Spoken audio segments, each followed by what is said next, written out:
All right, everyone. Welcome once again to the Faces of Business. I am your host, Damon Pistolka, and I am so excited for us today because I've got with me today an old friend, a dear friend, Kon Apostolopoulos from Fresh Biz Solutions. We're going to be talking about building an engaged workforce from one of the masters in doing this. And as we were talking earlier, I just can't wait to do this, Con. Thanks so much. Well, it's such a pleasure and an honor to be with you, my friend. It feels like, we've known each other for quite some time now. And, you know, it's always a pleasure to listen to your interviews, listen to the discussions that you have. And it's an even greater pleasure and a joy to sit next to you in these. Well, I'm sure that I'm going to learn a lot today, and I know the people out there well as well. So, hey, we got John in the group today, talking, looking forward to it. John, I believe John might be in Colorado as well. Okay. Eh, I gotta Welcome, look. John. I gotta look. We'll look at that. We'll look at that. We get off. Let's take a quick peek at that while we're doing this. But so, Con, as we like to start out the show, tell us a little bit about your background and how you got into helping people building engaged workforces. That's a great question. And we could spend a lot of time just exploring that. But let me start kind of with a simple thing. I am the founder and CEO of a company, as you mentioned, Fresh Biz Solutions. And when people ask me, what does my company do? Um, I explain it in a very simple way. I say, most businesses that I work with, my clients, have wonderful business plans. They've spent a lot of time and resources developing these business plans, and they're excited about them. But unfortunately, they're not worth the paper they're written on if they don't have the right people in place to execute them.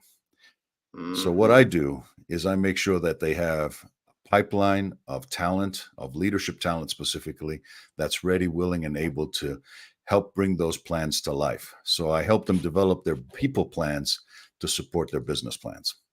And sometimes that includes delivering workshops, which I've done for many, many years as a facilitator, a leadership development expert. Sometimes that involves coaching one on one with executives or emerging leaders in groups. Sometimes it means facilitating special events for them, some along the lines of strategic planning sessions or team building events, annual meetings. And sometimes that means really getting my hands dirty and getting in there and building the kind of people systems that allow them to really have a transparent way to show their people that, hey, you can progress from an entry level to become president of this company. And here's the career path for you. And here's how we're going to recognize you. And here's how all of your efforts are going to help you succeed with our company. So, all four of those areas are things that I do. They are my framework that I apply to my clients. That's great. That's great. And as you're doing this, so you've been doing this a long time now, and I've got to ask too, because we've talked about this before. I want to talk about it again because I think it's so. You've been coaching soccer now Mm. for over a decade, and why do you think? Okay, first of all, tell me what you love best about coaching soccer. Well, to me, it's more than a task or a chore. It's a calling. It brings together three very, very important things to me. First of all, I love to teach and coach. That's why I do what I do in my profession as well. So that's my purpose. That's my calling. I love working with the kids and watching the light bulb go on and see them grow to be the young leaders and the young adults that they are.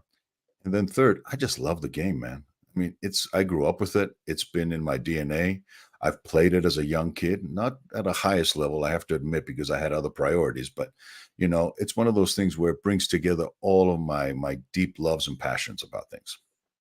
That's awesome. That's awesome. And you said now you're coaching high school. So Well, they're high schoolers, yes. So it's high still schoolers. competitive club. Yeah. So I've got Yes. some of the best talent in the state of Colorado that I work with. The amazing kids that are working hard to potentially secure scholarships. So they're all either, most of them are juniors and some of them are sophomores right now. And they're Uh-huh. all out there competing at the highest level, regionally, even nationally, to really Yep. earn some scholarships out there. Yeah. And that's what a lot of parents don't realize if your kid is very, very good in a sport is that the recruitment starts when you're at least by the time you're a freshman or sophomore anymore. Yeah. Yeah. There are certain restrictions that kind of limit the kind of contacts that colleges can have. But to me, it's about preparing the kids for those opportunities and matching their passion and their commitment to it and making sure that when that opportunity comes along, the right one for them, that they're ready to accept it. They're ready to compete at the highest level. Very cool. Very cool. So you said earlier when we get on, if there's any coaches that are listening out there that are looking for kids, Call me. young high school, they won on their soccer team at college, they should call you. That's cool. That's Yeah. cool. Because it's an incredible feeling. I know from seeing my son's friends in baseball go on to play in college Yeah. and to see how that changed, just that alone, being able to go to college and play a sport is really something for those people that's their calling. Yeah. So Yeah. cool stuff. Cool stuff. So what do you think? It's one of your loves come together in coaching high school girls soccer. How do you think that helps prepare you for what you get to do in business? It's very few people that are astute enough to ask that question. But to me, there's a continuation to that. Um, in many ways, what I've done is I brought 30 years of experience working with corporate clients in leadership and organizational development. I bring it to my soccer teams, even to the youngest ages, where we do creative visualization, we do goal setting, we do SWOT analyses, we do feedback sessions, we do performance reviews, all of the things that I do with my corporate executive clients. We just don't call it that. And what we are doing is teaching the kids some important life lessons, leadership lessons on how to really be able to adapt to those expectations that life and business is going to bring to them later on in their years. And they become better at school, better as kids, as team members, as members of their young members of society.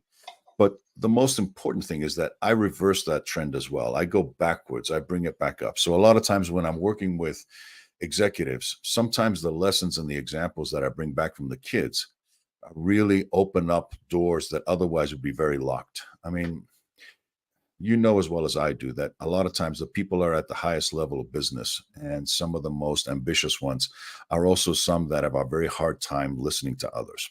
So a lot of times they have very, very strong personalities and egos that can be a little detrimental to their own growth. The beauty about working with a coach like me is that I try to find ways to unlock that, to help them get out of their own way and see beyond the answers that they think they already have, to explore other options. I mean, here's a simple example, working with a relatively young senior leader. And he was very, very frustrated to the point of being irate in our meeting. And he was very upset about the fact that he had given his team very clear direction in his mind, and they did not respond as quickly and as appropriately as he thought. Now, this is me Mhm. putting it into very polite terms. He Yeah. dropped several F bombs in the process, but Yep. you can understand that this was part of what was frustrating him. So, to help him understand what he had done and what his part of that equation was, what his responsibility was in this, I brought the simple example when I worked with the kids, even the youngest ones, of passing the ball. And I said, when I ask the kids, what is a good pass? They inevitably come back to the simple answer that, Coach, a good pass is when I can get the ball to my teammate and he or she can do something with that pass. And so I told him that all he had done is picked up the ball and kicked it as hard as he could downfield without any consideration if somebody was there to receive it, what they could do with it, and was that the appropriate pass to make at the time. And so all of a sudden he thought about it and the light bulb went on. He said, Yeah, I did that, didn't I? I said, Yeah. I said, communication is a two-way street. If nobody's out there to receive that message that you're trying to send, or it's not the right message, or it's not delivered in the right way, how effective is your communication? And all of a sudden, that helped him get grounded and understand more about what we were trying to do. So we could actually open up the door and essentially be able to get beyond that and understand how could he improve that. That's the part of where the beauty of a simple message, breaking it down to its most simplest point that a child can understand, that gets through to even the most hardened senior leaders and executives.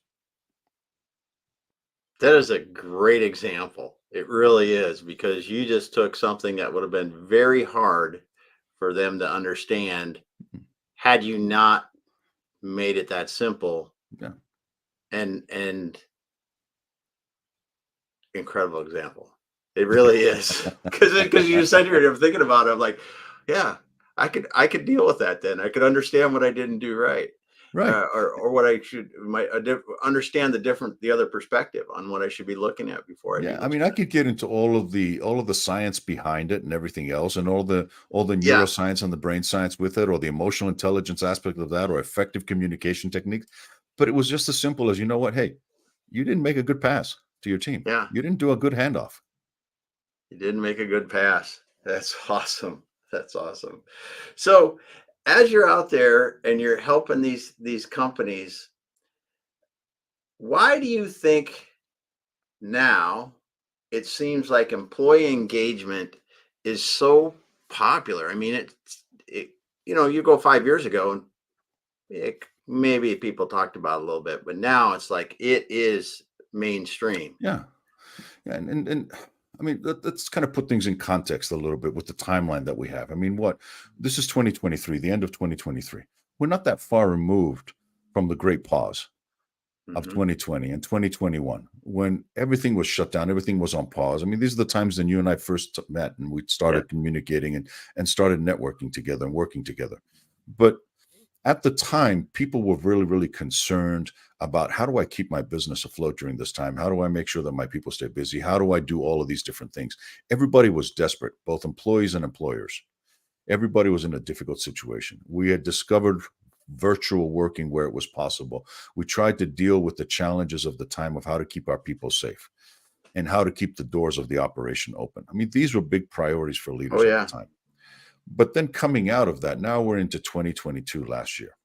And now all of a sudden, business owners, entrepreneurs, business leaders, they all want to get back quickly to some sense of normalcy. They're all trying to get back to a place that they thought would be easy to do. We'll just turn back time yeah, and we'll go back to what it was in 2019, which was a great year, or even early 2020.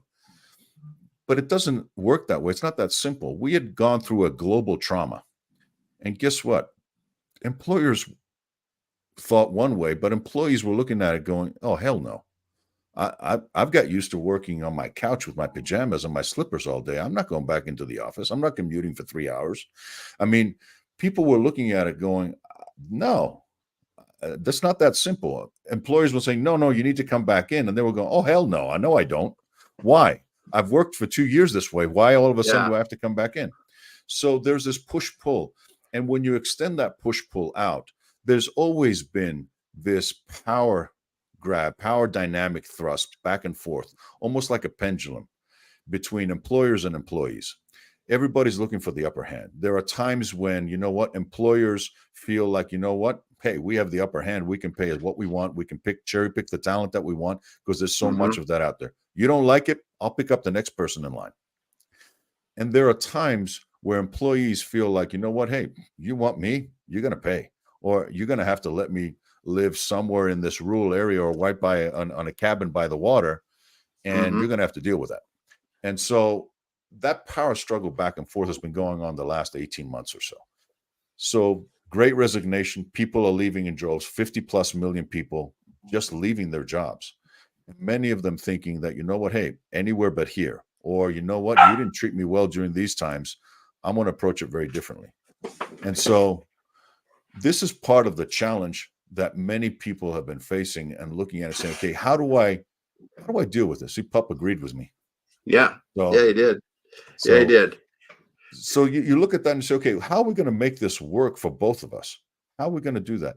And with all these departures, all of that, what was left now, the people that couldn't leave were sitting around in this whole disengaged or quiet quitting approach Mm, where they're just doing the bare minimum yeah, and they're just getting by and they're just saying, you know what, hey, all of that discretionary effort, that extra that I was giving you, I'm not giving it anymore.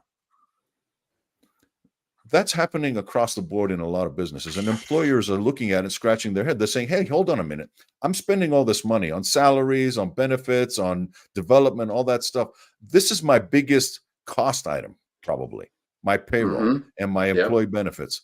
And so what am I getting back for that? And so there's this feeling from the employer's side that I'm not getting a return on my investment, or at least the commitment that I'm showing my employees. I don't feel like I'm getting that. Now, the employees from their perspective are looking at it and going, well, you're not meeting my needs. Why should I work for you? And so we're caught in this situation where both sides are equally unhappy and the pendulum is kind of stuck in the middle. Now becomes the big question. What's the differentiator here? Why are some companies thriving while others are not? And this is where the realization hit me, Damon. I have a client that is a construction company, a large construction company, part of $1 billion operation. And it's one of 4 regions that are fairly equal in size and possibilities. And through the years that I've worked with them, leading up and past the pandemic into today, while I still work with them. So it's been a decade that I've been working with them. And what we realized that even during these difficult times of the Great Resignation and after that, it almost like we became immune to it. Everything around us was falling apart, yet this company didn't lose any of their A players. They lost some of their B, C players, but Mm-hmm. none of their top talent picked up the phone from that recruiter and left. None of them. And yet they had some of their best performing years during this time. And compared to the other 3 regions, they produced 60% of the revenue for the company. 60% compared to Wow. their other 3 regions. And compared to other similar companies in the market here, they were outperforming them in all of the people metrics. People were leaving other construction companies and coming to this one because they found what they were looking for. And this group now was outperforming their competition. These are very specific performance numbers. It's not just a nice to have. It's not just Yeah. fluff and soft skills. I'm talking 600 million out of $1 billion company came from this one area of 1/4 of the company. What's the difference? Engagement. Yeah. Yep. That's an incredible example. I heard an example here last year when we were going through, as you said, the The Great I forget the Resignation. Yeah. Great Yeah. Resignation, going through that, and it was a restaurant example, and it was in Mhm. Utah, and they were talking about if someone it was in their hometown and they had been to both restaurants across the street, and one couldn't hardly stay open because they couldn't have didn't have enough people and they were Right. closed and barely open, and the one across the street was just thriving, and he had talked to both owners, and the owners on the one side were where that was open all the time, lots of people happy there, were actually paying a little bit less money, Mhm. but they had an engaged, their people were happy, they were treating people right, and they somehow they had the sauce right, and on the Yep. other side they were paying more money and couldn't do what they needed to do. Yeah. Yeah. So you see, in order to compete, a lot of these companies, because they lack that engagement, they lack that commitment from their employees, they're forced to pay more, even if they can find the talent. And a lot of times they're not dealing with the best people because the best talent out there, they have choices. And if they're going to choose, they're going to choose to work in a place that they can enjoy and be satisfied and have their needs met, their engagement needs. Yeah, that is true. And yeah. Yep. And see, I was thinking about this because see so many people when they're trying to hire now, well, they're going to put an ad on Indeed. And I'm Mhm. like, okay, you just said the best talent has choices. So the best Mhm. talent is you're probably not finding the best talent there No. when you're doing that. No, because you know what? They're getting recruited left, right, and center because they talk to their friends who are just as high performing as they are and say, are you happy where you are? Because I'm happy where I am. Come here and work with me. Let's be side by Hmm. side. Success breeds success. Talent wants to be with talent. That's why you see all of these sports teams where you see all these top level athletes giving up big chunks of their salary to play Yeah. on a winning team. I see that in sports. I see that in business all the time. You have to make sure that you have the right environment. And people think that it's something you do to others. It's not. Engagement is very much like motivation. in the sense that it's a very intrinsic thing.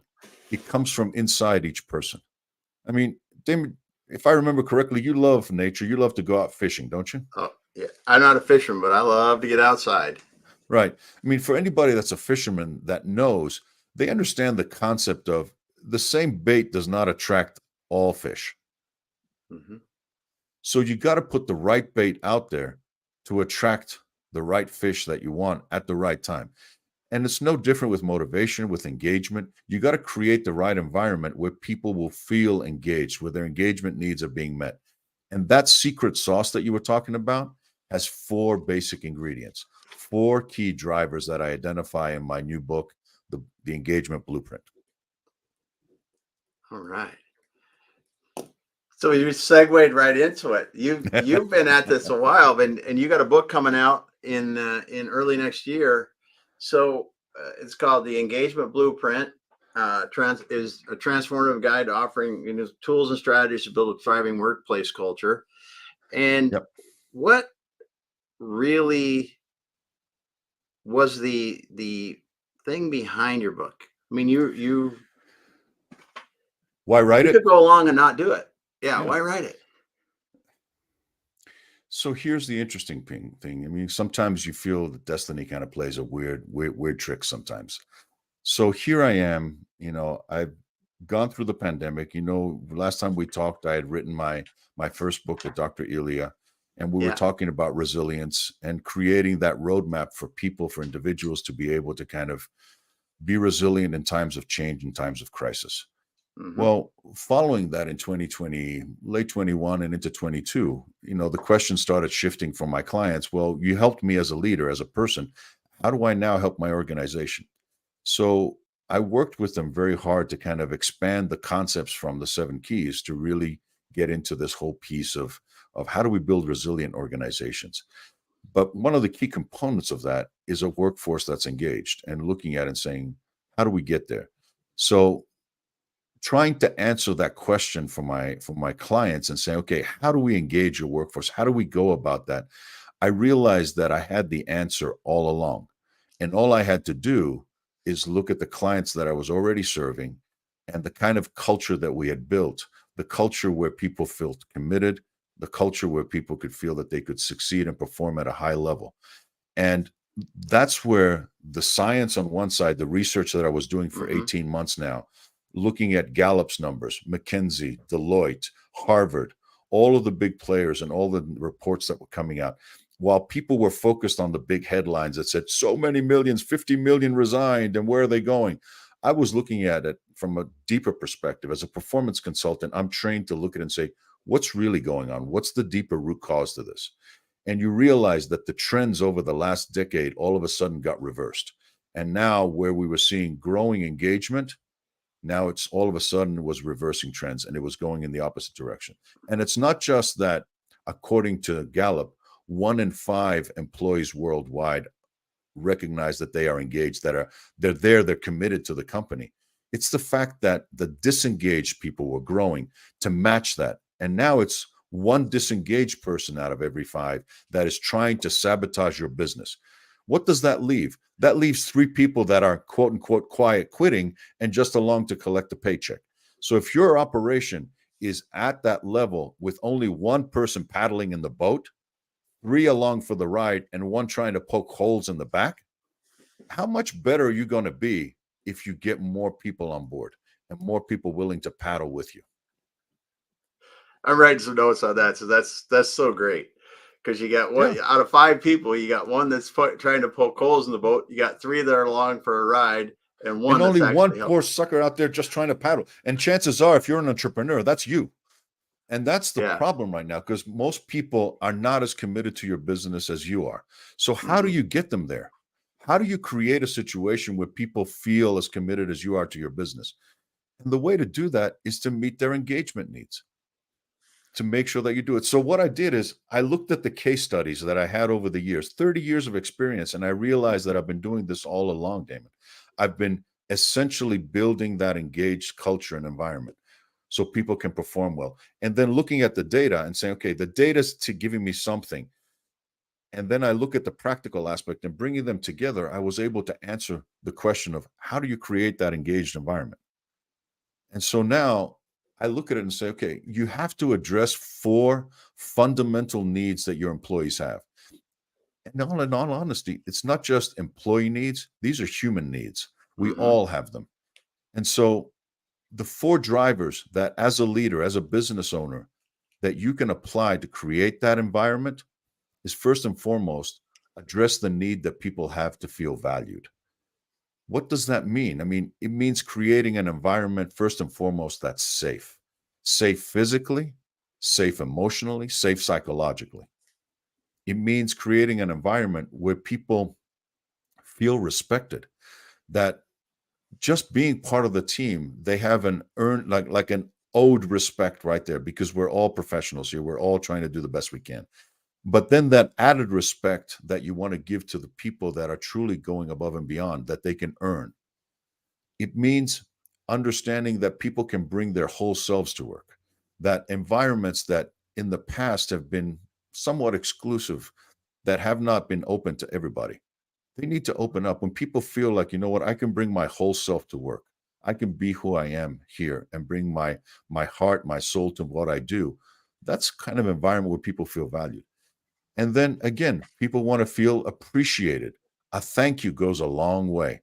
A simple gesture or giving somebody a recognition in the way that is meaningful to them goes a long way. I mean, all of these are part of the strategies that I include in my book about how do you get to that point. And then the second piece of that, Damon, is people want to feel connected. People want to feel part of something bigger than themselves, especially after the Hmm. isolation that we had during the pandemic. I mean, we're all tribal.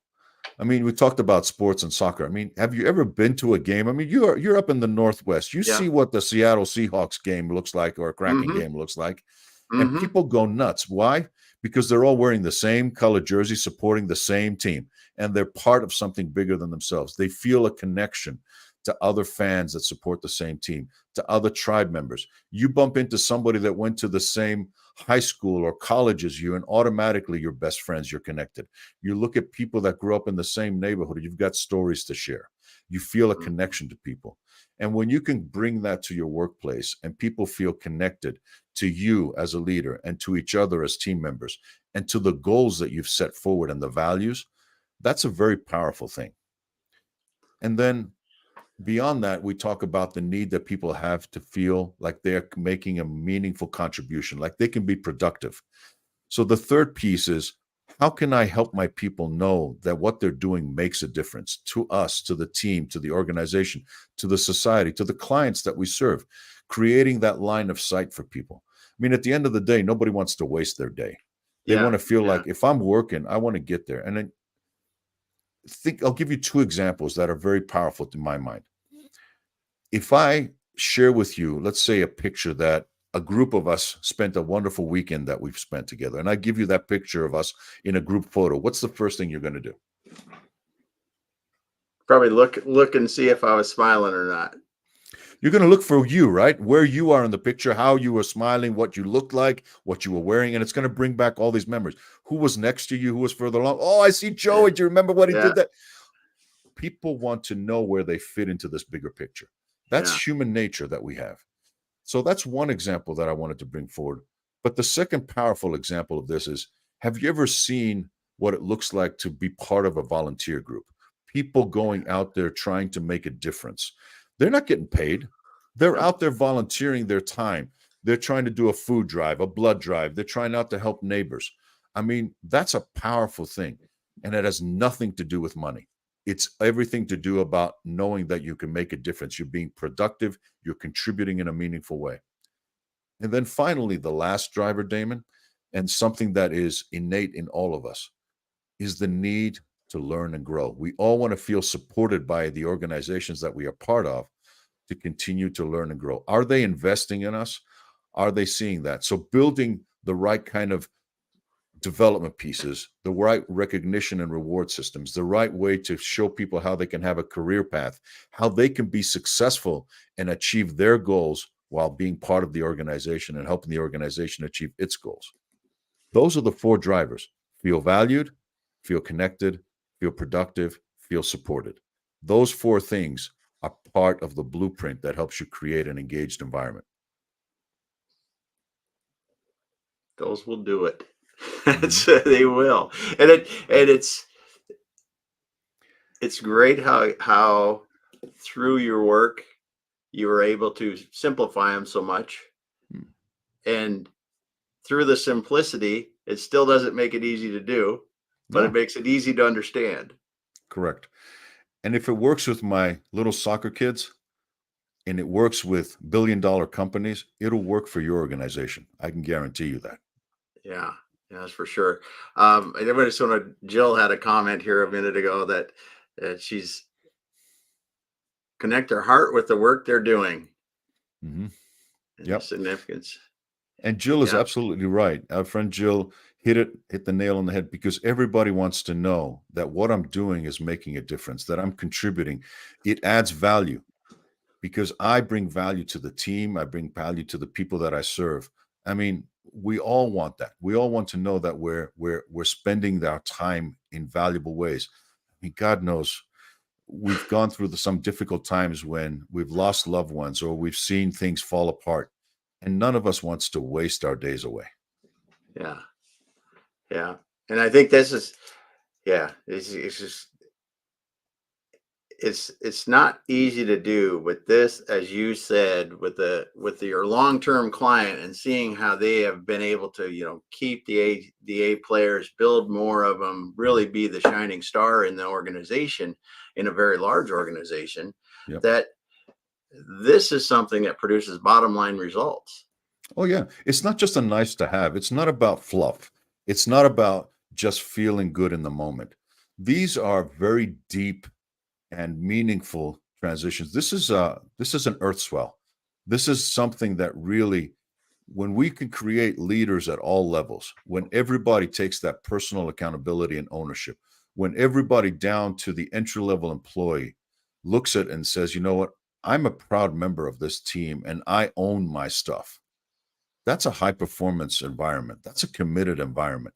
This goes Hmm. beyond just, the feel good factor. Everybody wants to, there are happy employees out there, Damon, that will happily go about their day and ignore you as a customer. And they'll Yeah, just have a great time on their phones, scrolling through TikTok or commenting or having gossiping with their friends, but they're not truly engaged. And even with satisfaction, people think that engagement and satisfaction are the same. They're not. I know satisfied employees that very gladly took the call from the recruiter and went down the street for a bump in their salary and an extra truck. yep, yep. So they're not the same thing. Don't confuse that. Engagement is deeper than that. And that's the kind of stuff that we want to get to. Just like the sky opens up, the sun starts to shine. Yes. Yes. But it's the competitive advantage. I mean, It people is. are out there right now. I mean, Damon, put the numbers together. I mean, outside of the visual that we talked about with our canoe, right? Look at the numbers. I mean, the numbers don't lie. They're out there. I believe it was McKinsey that put out the report or something, a large company like that. They calculated the loss of productivity from disengagement. In the Hmm. US last year, it was $350 billion with a B. See. And when you project that out globally, they they figured it was about $7.8 trillion dollars. Now, I know business owners out there that are struggling to make payroll this week, and they're Hmm. trying to find ways to make a difference. Like that restaurant owner that was paying extra and trying to figure that out. There are so many other business owners and senior leaders out there trying to figure out how they're going to add to their top and bottom line. Well, engagement is more than a fun thing. Engagement is about truly impacting and securing your workforce, unleashing that workforce so you can build it for the future and for the present. Yeah, yeah. This is awesome. I'm just gonna say this is awesome. I love talking with you, man, because you make it so I can understand it. And when you, because you just, as you're talking, I think about these times that I've been fortunate enough to either be just, not just, but be a member of one of these highly engaged teams, Mhm. or leading a highly engaged team, whether business, life, doesn't really matter to me. Right. But you know, and the things you said, happy doesn't mean you're engaged. But and engaged doesn't mean that it's easy. Engaged doesn't mean that you're necessarily happy all the time. It No. just means you are part of something that, I think of it a lot, maybe because I don't know why, but I think of something like the Navy SEALs, the buds training, Mhm. right? The buds training has got to be one of the god awfulest things you'd ever want to try to do. Right. But you have to be really engaged. You have to really want it to do it. And by Right. going through the experience, you become even more engaged and more committed to what you're doing. And those Yep. experiences shape us as we go through. So if you can begin with a somewhat of an engaged team in the beginning, I think that the challenges actually help us to solidify our teams if we're leading them right. Yeah, and if you're not committed to the cause, if you're not engaged and willing to go through the difficult stuff, you're not going to get to the performance piece. And you look at it with the Navy SEALs, who in their right mind would torture themselves that way? If you're not committed to something bigger than yourself, would you really do that? Yeah, So that's where you see that. And it's not that the difficulty creates the engagement, it's that the engagement allows you to get through the difficulty. Yeah. exactly. Exactly. But here's if Jill said another engagement doesn't mean they're are participating more in activities of their work. It means they're committed to the work they're doing. Correct. And that's a different way of, even as leaders, when I coach them a lot of times, Damon, part of the evolution of their playbook that I'm trying to encourage them to think about is that they can no longer just try to manage outputs of their people, because when you're dealing with people that do the kind of jobs where it requires deep thinking or relationship building or all of these other things that are not just producing widgets, you can't Hmm. manage, as somebody who does business development, just on how many meetings they went to or how many emails they opened and read.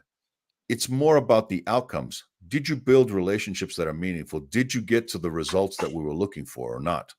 So going beyond outputs to outcomes is one of the important things. It's not just about the activities, like Jill said, it's how committed are you to doing that?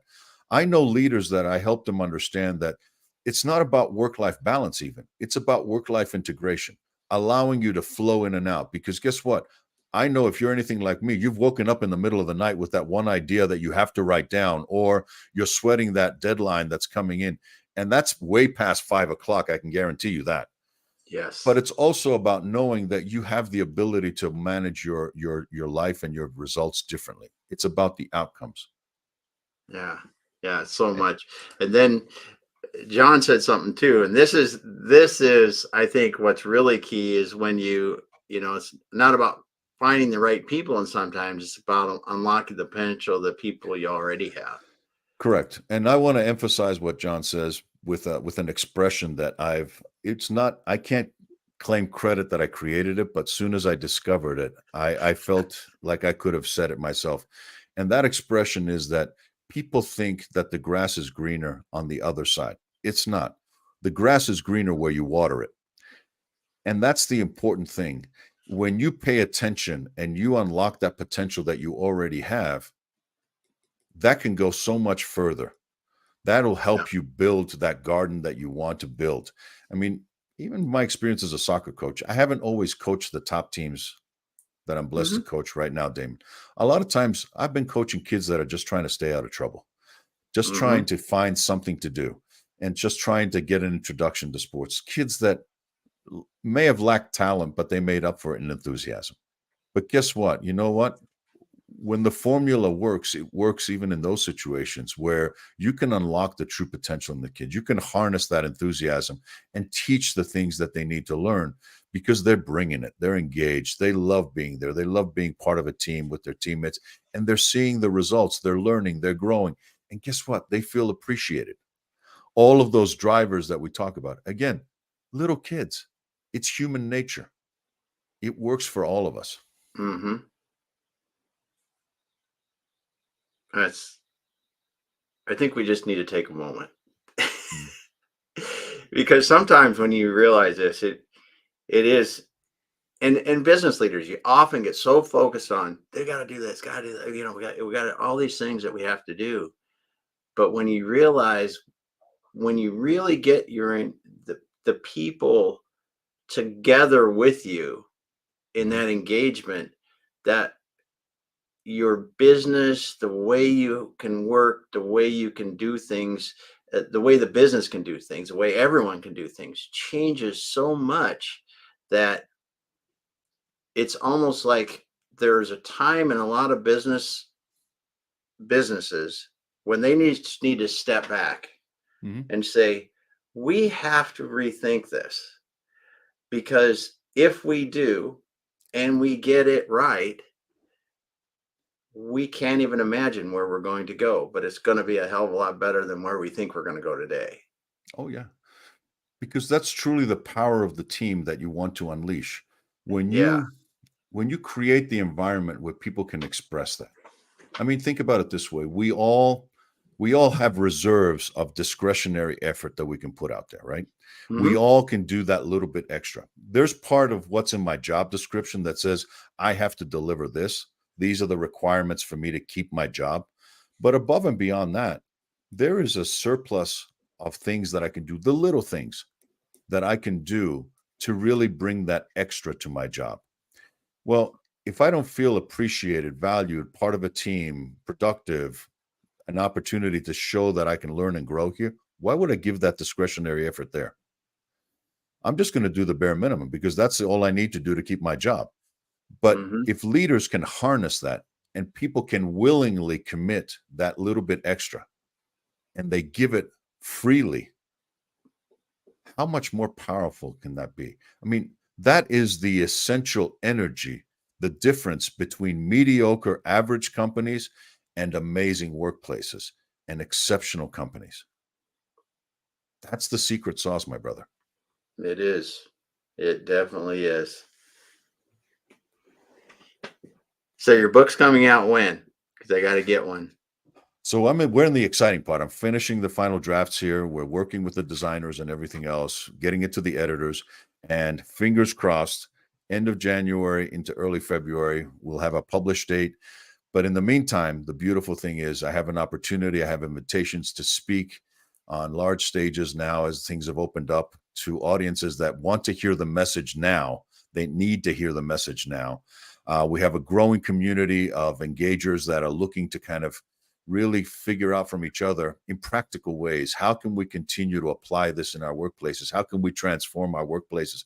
Because that's what it's all about, transforming our workplaces into the kind of place that we all want to go to work at and the kind of place that we want others to join, even our kids to join and Yeah. be part of that so we can make it a better place. So look for the book, look for published dates, follow along the journey, and Yeah.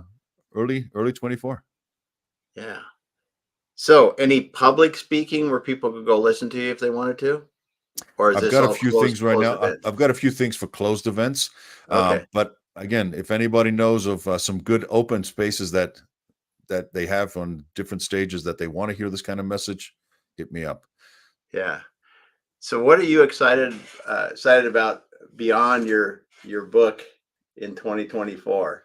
Oh God, do I need more than that at this point? But the big thing for me is, again, now once the book is out and published, then getting the word out and getting enlisting everybody's help, everybody that believes in this kind of message, having them be ambassadors of this message to carry this message forward. I think that's the important part. The more people that we can make aware of this, the more minds that we can change and impact, the better our workforce and our workplaces will be. Yep. It certainly will. It certainly will. Well, Con, thanks so much for being here today. We're talking about building an engaged workforce, and man, you're just such a shining light in this. I'm excited to to see your book, read it, and learn from it. And I'll have to call you. That's because you have to explain it to me, a third grader, and and then and then we'll see what we can do from there. But thanks so much. If people want to reach out to you, what's the best way to get a hold of you? First, I always forget that. Well, first of all, I want to have a copy of the book ready with your name on it, so you know that that's going to Oh be my waiting for you goodness! here. Yeah, Oh my so that's one goodness! thing. The second thing is that people can reach out to me. One way is LinkedIn. I'm on there a lot. I post a lot. I have my journey on there. I document a lot of those things in there. They can find me there under Coach Kon, Kon. So Coach Kon under LinkedIn, and they can find me there. And also from my company website, Fresh Biz, B-I-Z, Solutions.com. So they can find me there. They can leave a message there as well from the website. They can see a lot of the wonderful work that we're doing there and how we help companies. Awesome, man. Awesome. Well, thanks so much for being here today, Con. And I want to also thank Jill, John for dropping the comments in. They're awesome, awesome input and just great questions and feedback there. And I also thank everyone else that's listening today on any of our channels where we're live today. And if you didn't catch us from the beginning, roll back. There's so much in here that Con shared with us. And again, if you are interested in really building an engaged workforce, Con's book's going to come out. The Engaged Blueprint's going to be coming out in early February, and it'll be ready to go then. And you can learn from him there and reach out to him. So thanks everyone for being here. Hang out for a moment, Con, and we'll finish. Thank you, my friend.